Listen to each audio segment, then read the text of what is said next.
Hi, this is David Hurth with SportsCarGuys.com, and today we're getting to talk to James Bell, the Chevrolet's head of consumer affairs. How are you doing, James? I'm excellent, thank you. Well, I'm next to the new Corvette. How could anything possibly be wrong? Yeah, I'm a little envious of you, actually.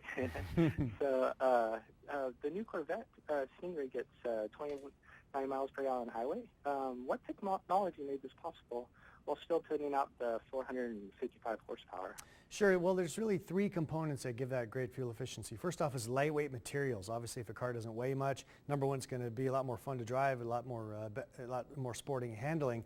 But also, it doesn't take as much fuel to push it down the road. So you've got a lot of use of carbon fiber, of composite materials, high-strength steels and aluminum. So the car's been lightened up. Secondly, there's a lot of attention that's done to aerodynamics. In fact, when you look at this vent here in the front, not only is it nice to look at, but it also has a great impact on high-speed stability and fuel efficiency. And the reason being is that learning from our C6R racing program, we're able to lay the radiator at an angle. So the air coming in the front, after it does its job with the radiator, it's able to vent over the top, which not only allows it to have less drag, but as I say, also improve higher speed stability. Come along the side of the car here, you've got another big beautiful vent here. It's not just for show. Actually, that's allowing the air that can accumulate here in the wheel well area, which can cause turbulence and then create drag, to get vented out here along the side.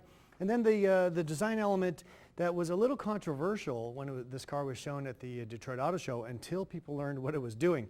At speed, it's drawing air in here in great amounts of volume. It cools off the brakes as it gets past, and then also cools off the transmission and the differential, and then gets vented out of these little spots here by the taillights. So not only these are beautiful little elements that contribute to the overall design aesthetic, they do some great things for aerodynamics, which improves the efficiency. And then you talked about the motor, 455 horsepower from a 6.2 liter V8.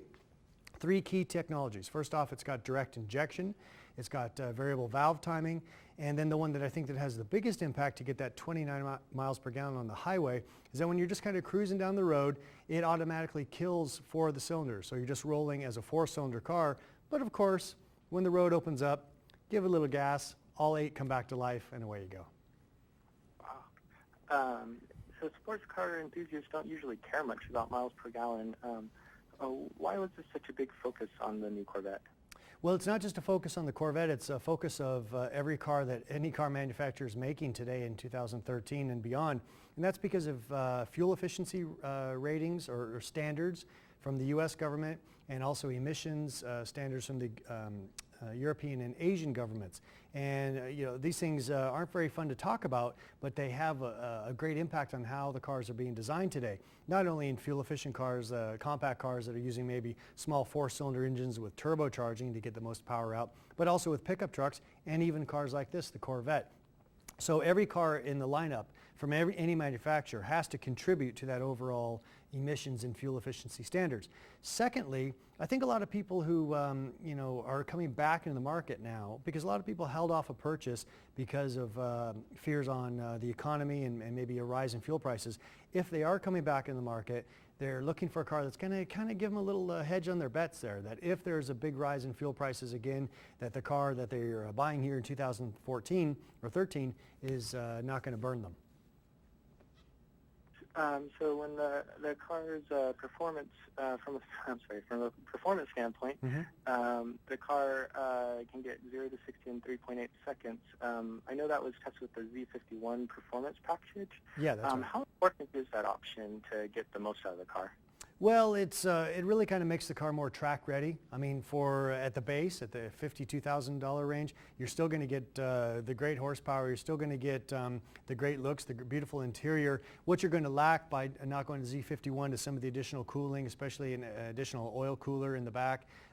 So it really is more of how you're going to use the car. If you're just going to be kind of cruising, just trying to look good, then you probably don't need to go for the Z51. But if you're looking to really really use this vehicle as a thoroughbred that it is, then that's probably a smart option to step up to.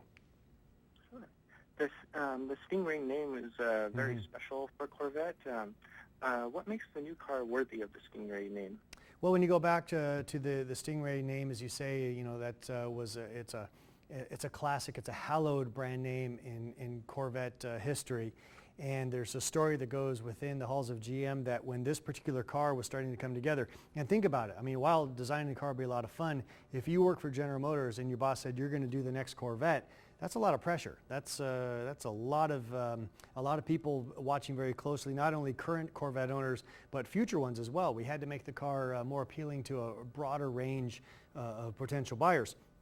So the story that goes that when this car was really starting to come together, just the way you see it here today, Ed Welburn, our chief of design, stood back and looked at it and said, I think the Stingray is back. And in fact, you can see that here on the little badge here on the side. So the base model of the Corvette will from now on be known as the Corvette Stingray. And finally, in your opinion, what makes the new car so special? You know, I think it's about a year ago when we started to hear what the specifications of from a technological perspective are going to be. Its weight balance, its power to weight ratio, fuel efficiency, its handling prowess. I mean, you just kind of imagine the car and how it's going to perform, and it sounded great. And then you see how the way the car looks, and it's like, wow, not only does it do all those things in such a great way, but it's going to be a beautiful car to walk up to and enjoy having people check out. But then it's when you get on the inside. You know, the current C6 Corvette really over-delivered from a performance perspective, but it under-delivered on the inside. And I think that's what we've really caught up here. I mean, now this interior rivals anything you're going to find from Porsche or Audi or any of the car companies that really kind of push the boundaries on interior design.